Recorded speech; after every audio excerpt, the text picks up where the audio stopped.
Hello! Today we are representing the Newberg High School Envirothon team. My name is Sammy Cohn and I am representing a Mother Nature. My name is Alejandro Garcia. I'm representing a tree. I'm Riley Wood and I represent the rancher. My name is Quentin Comas. I represent a rangeland manager. I'm Kennedy Ray and I'm representing the hunter.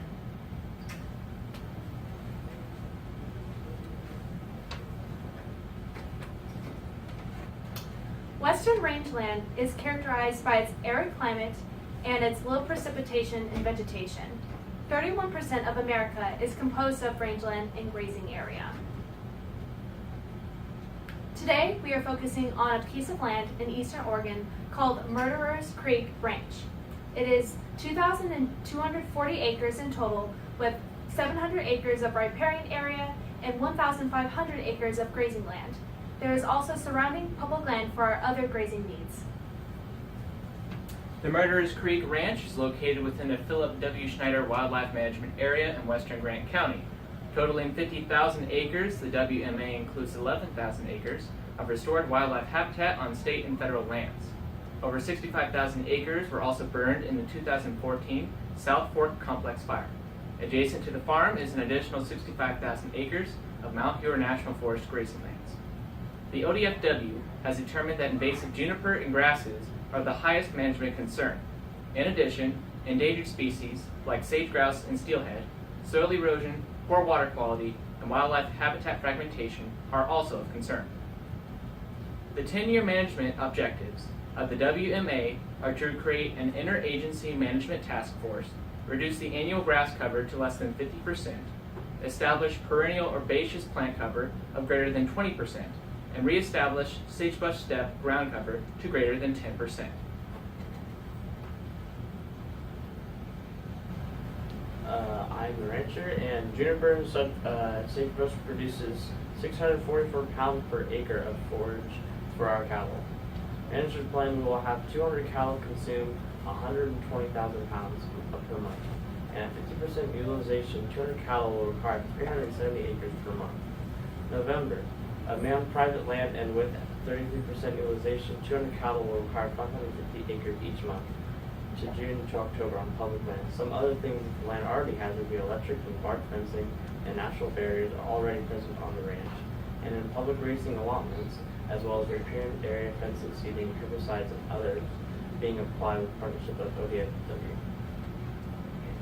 For our expense, the heifer calf will cost around $450 per pound, feed, health, and marketing expenses. The installation of greenhouse and solar panels, buildings, upgrades, taxes, and other fees will cost around $59,000 per year. For juniper encroachment, mastication, harvest, riparian area restoration, and some minor road improvements will cost around $150,000. We can also save $1 million thanks to the partnership with the ODFW for a total of expenses for 10 years of $3 million. Annual sales of 200 heifer calves will make around $150,000 in revenue and $60,000 per year in sage grouse habitat restoration. Grants will pay for juniper, sagebrush seeding for $40,000 a year through grants will help pay for improvements. Other income can be from plant sales and timber harvest of $70,000. This will all come for a total of 10 years of $80,000 for profit and 10-year restoration investment of $2 million. The habitat of native species such as sage grouse, mule deer, and steelhead is currently threatened by various factors.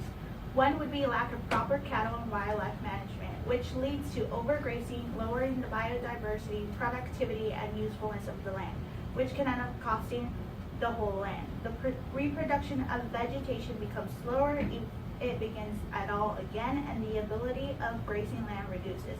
Another factor would be soil erosion and stream sedimentation. While soil erosion is a natural occurring process that can be caused by forces of water and wind, excessive soil erosion from overgrazing and tillaging can cause the loss of topsoil, which is rich in nutrients and essential for perennial grasses, plus other native vegetation.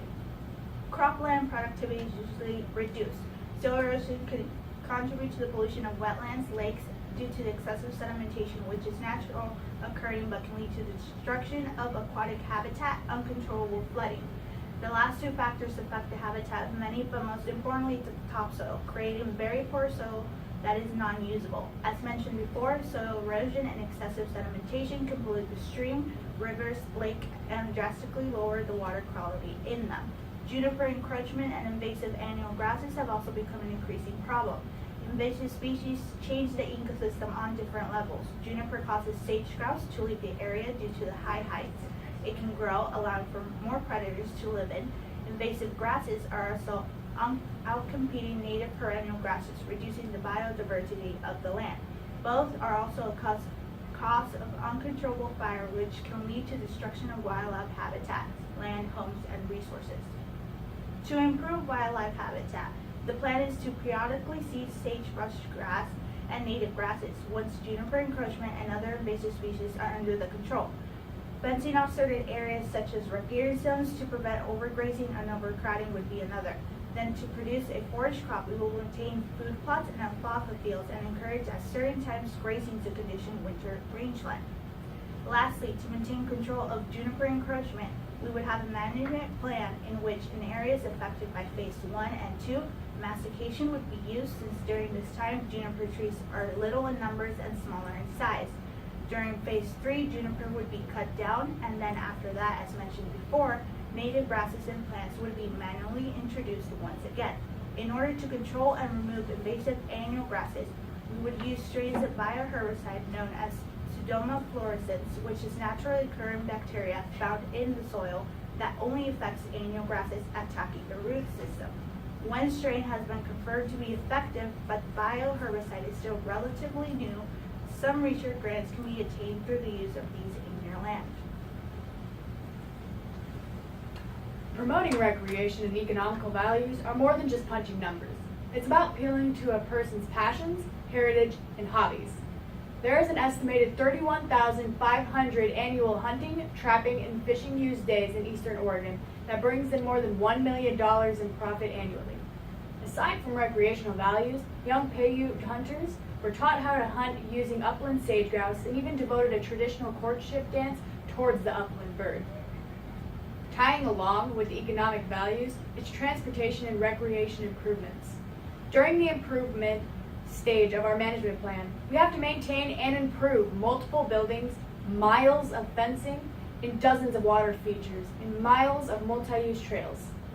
We can introduce our ecological research and recreational ideals to school groups, youth organizations, and outdoorsmen through the Hunters Association of Oregon, the Oregon Department of Fish and Wildlife, the Rocky Mountain Elk Foundation, and others. With regards to the stream on the land and the surrounding riparian area, there has been a decrease in biodiversity and total amount of riparian area because of the overgrazing of cattle and the sedimentation in the streams by phase 3 juniper, destroying the topsoil so that rain runoff channelizes the stream and pollutes the water. To improve and restore the riparian area, we will fence around the stream during the hot, dry seasons. Another solution is to reintroduce beaver to the stream. Their dams will flood streams, thus raising the water table. Dams will store water and slow the water velocity, creating a perennial stream, therefore rebuilding habitat and increasing the biomass and vegetation of the area. With the influx of urban development and the heightened intensity and duration of wildfires because of climate change, there is a serious need to control and reduce wildfires. Prescribed fires using mechanical and chemical treatments during late winter and early spring will destroy the fields of ravaging fires. Other preventive measures like fire-resistant buildings and enhancing watersheds can also help decrease uncontrolled wildfires. Specifically for the Murderous Creek Ranch, we have determined that maintaining a productive cattle operation, promoting recreation, restoring and protecting wildlife and riparian habitats, reducing uncontrolled fires are our main management objectives over the next 10 years. Thank you.